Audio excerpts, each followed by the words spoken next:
insisted on my daughter kasi kaya niya. Kita mong sheriff binugbog.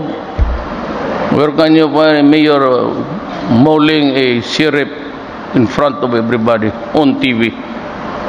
Talagang ano yan si Inday. So, be careful with that woman. She can oust even a speaker. May bagong regime na ngayon alas 12 sa Davao tayo para ng Birnis Santo Mayora Inday. no, kawawa sabi nga nila, they are longing for my return. Baliktad. Pinapahirapan daw talaga nila sa babae.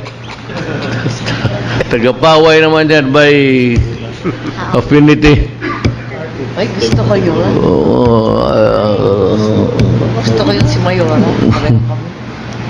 Ano yan, talagang tarantada talaga yan noon pa.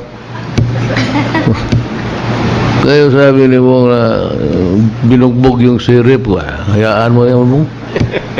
Marami pang dadating dyan, tingnan mo. Kaya si Inday, alas 12 sa Davao, wala, sarado lahat. Wala kang makitang tambay. Makita ka lang tambay convenience store. Pero yung magtindig-tindig siya,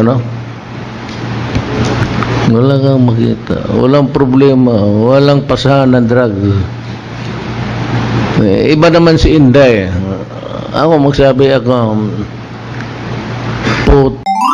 tayin mo yung nagsisira ng bayan ko.